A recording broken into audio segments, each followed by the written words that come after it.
Welcome back to LexTalk, everybody. For this deep dive, we're going to be looking at something that's super important for anyone who's interested in language and culture, especially if you're here in Thailand with us, and that is politeness. And I got to say, this stack of articles that you sent over about politeness in Thai and English is really fascinating. Yeah, it is a really rich area for discussion, for sure. Politeness is so deeply ingrained in how we talk to each other that we hardly notice it. But it plays a huge role in, how we build relationships and how we avoid those awkward misunderstandings. Totally. And it's so much more than just saying please and thank you, right? It's all of those subtle ways we show respect to each other. And it's about how we navigate those social hierarchies, which can be really different between Thai and English. What's really interesting to me here is how politeness is like a window into a culture's values. For example, that article you sent about Thai workplace culture, it shows how ideas about seniority and hierarchy are like baked right into the language. Even just the way you address somebody can completely change the tone of a conversation. Yeah, that's so true. Like, I remember reading about those particles in Thai khráp and ka. They seem pretty simple, but they actually carry a lot of weight in terms of showing respect. Absolutely. In Thai, those particles are essential for showing respect within that social hierarchy. English, on the other hand, relies more on things like tone of voice and adding please and thank you to soften requests. It's more about being considerate, but not necessarily constantly signaling your position in the social pecking order, you Oh, know? okay, so it's like Thai has these built-in politeness markers that English just doesn't have in the same way. You're kind of always aware of how you relate to the person you're talking to. Exactly. And that actually connects to another important difference, how direct or indirect the communication style is. English is a low context language, so we often go straight to the point, even if it means being a little more blunt. Right. We tend to value being clear and direct, which can clash with that preference for preserving harmony and avoiding confrontation that you see in Thai culture. Exactly. That reminds me of that research paper you sent over that talked about how Thai speakers will often use indirect language, especially when they disagree with something or if they need to refuse a request. Instead of a flat no, you might hear things like, it's difficult or I'll think about it, even if they have no intention of doing it. It's not really about being dishonest, is it? It's more about keeping that sense of face and trying to avoid conflict. Precisely.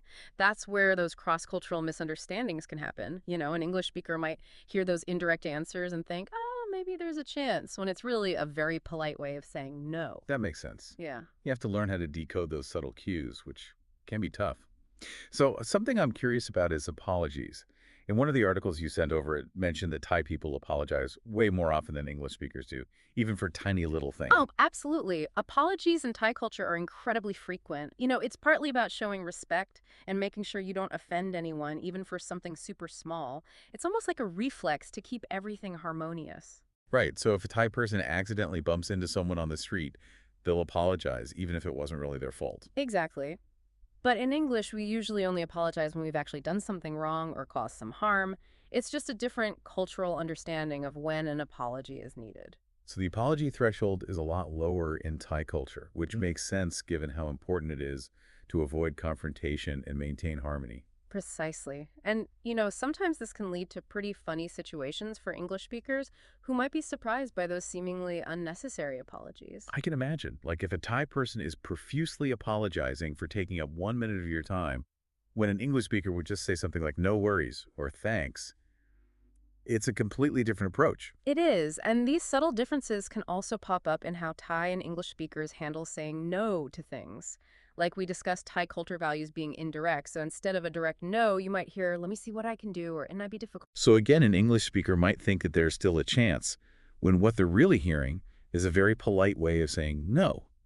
It's a delicate dance of language and culture. That's a great way to put it. It's really about understanding the nuances and learning to read between the lines.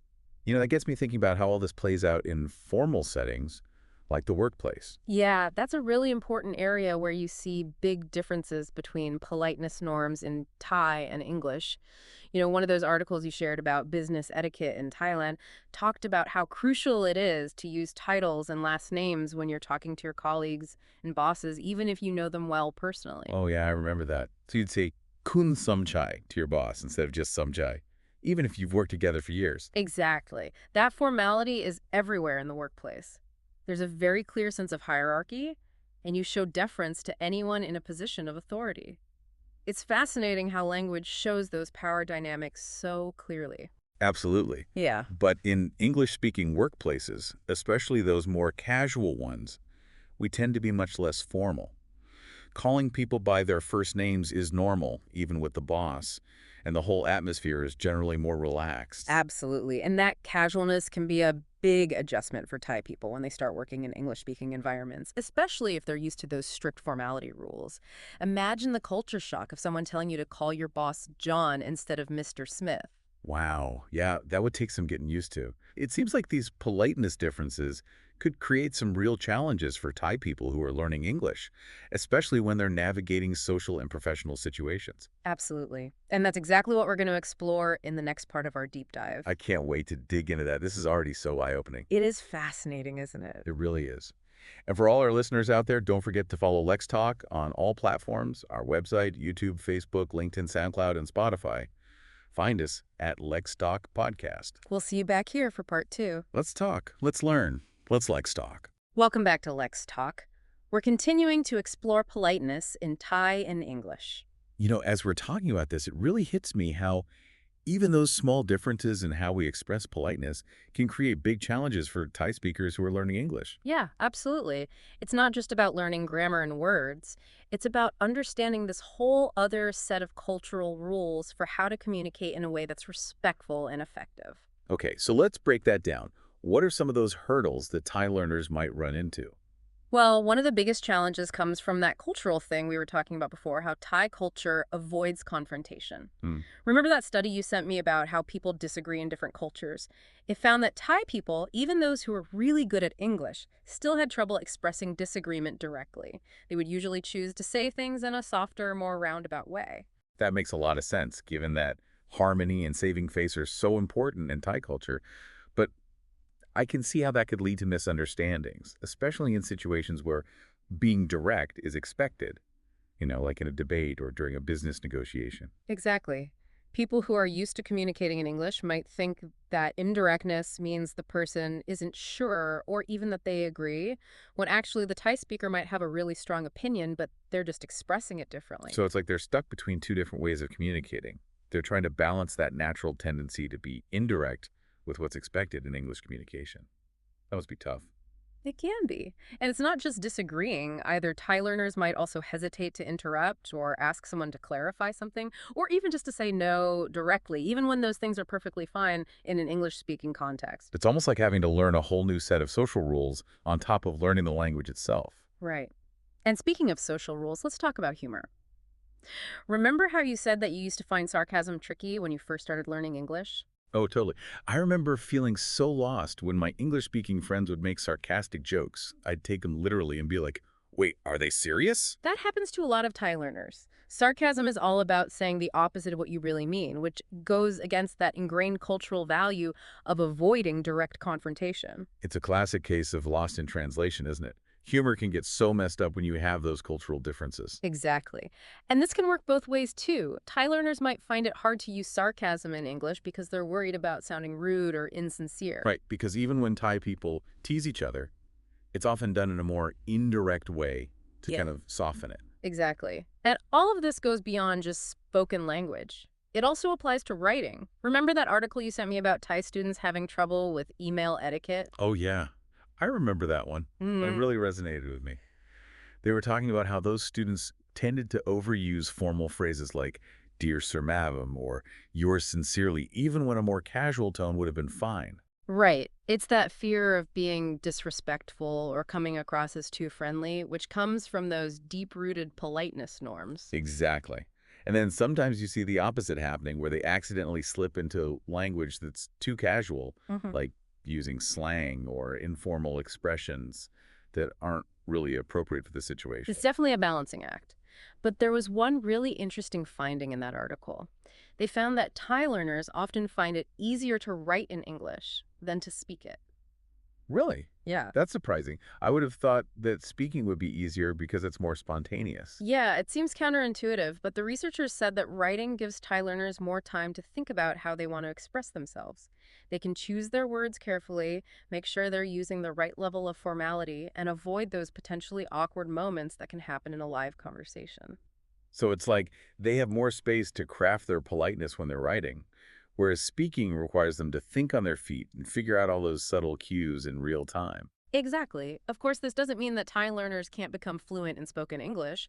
It just means they might face some unique challenges when it comes to mastering those subtle rules of politeness. It seems like developing that cultural sensitivity and understanding those unspoken rules of communication are just as important as learning the language itself. Absolutely. You have to remember that what's polite in one culture could be totally different in another. Okay, so we've talked about the challenges. What I'm wondering now is what are some practical things we can do to bridge those communication gaps, especially for people who are working or living here in Thailand? Well, one of the most helpful things you can do is to really try to understand the other culture. It's not just about memorizing phrases in a different language. It's Hmm. about understanding the values and beliefs that shape how people communicate. So, like recognizing that something that seems like a perfectly normal request in English might sound really rude or abrupt in Thai. Exactly. Do you remember that research you sent me about nonverbal communication in Thailand? It talked about how much meaning is conveyed through things like facial expressions, body language, even just being silent. Those are cues that English speakers might miss entirely. Oh, yeah. That reminds me of something I read about the way it's more than just a greeting, isn't it? It's a whole system for showing respect, Yeah, and the way you do it can change the meaning. you got it.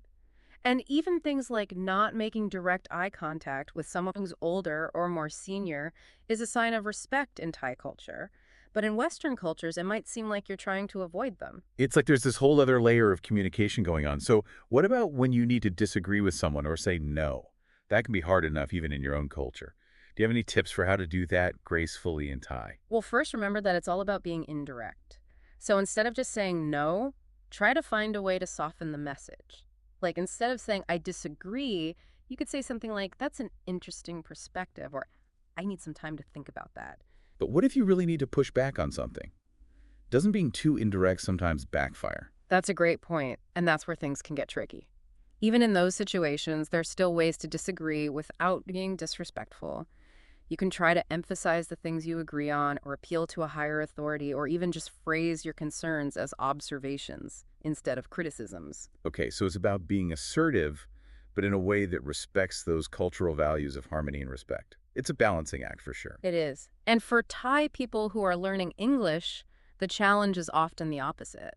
They have to learn how to be more direct without sounding rude.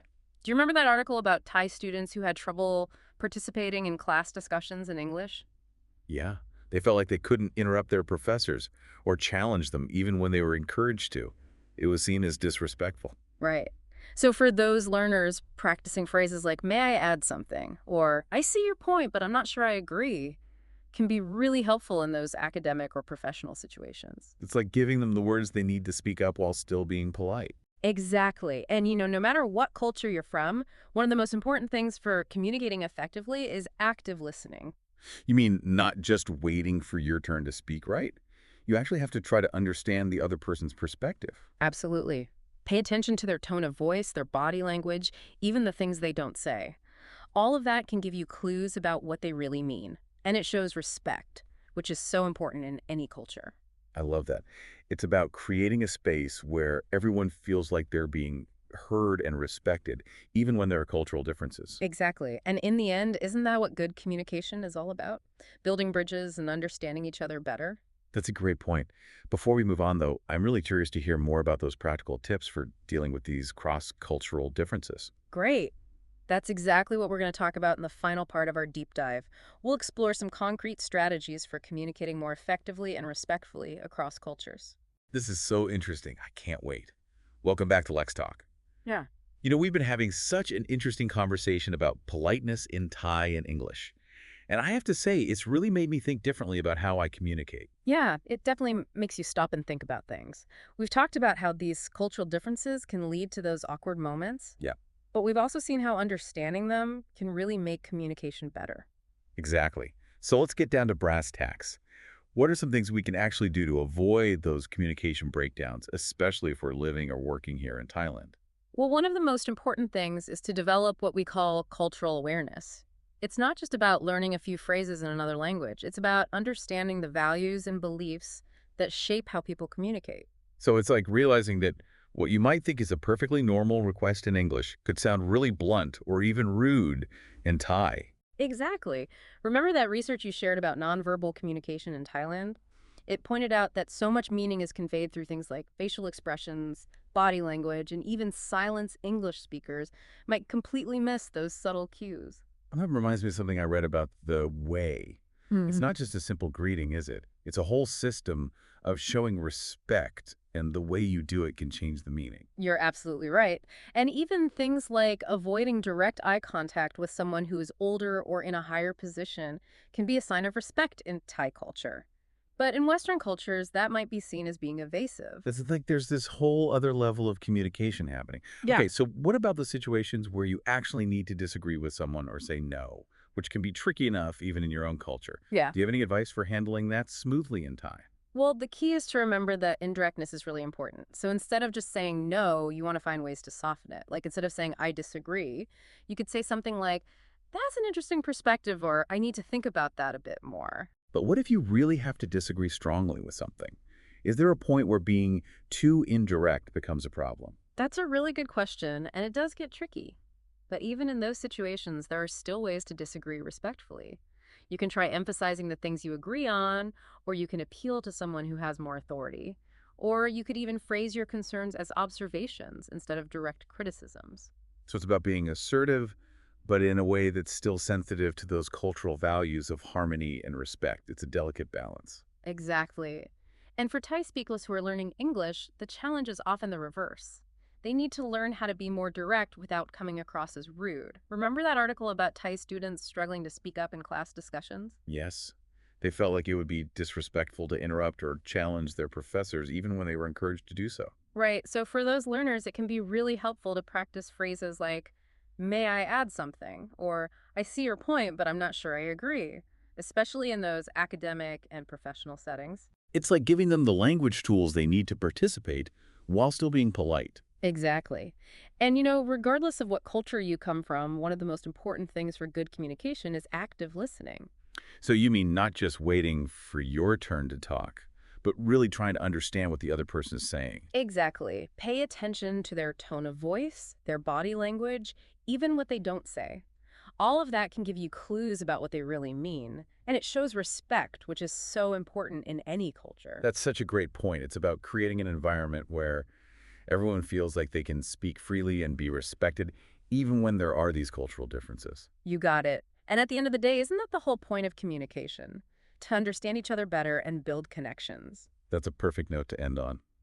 This deep dive has been so insightful. We've covered a lot of ground, from those tiny differences in language to practical tips for navigating these cross-cultural situations. It's been a great discussion. I hope our listeners feel inspired to keep learning about this fascinating world of language and culture.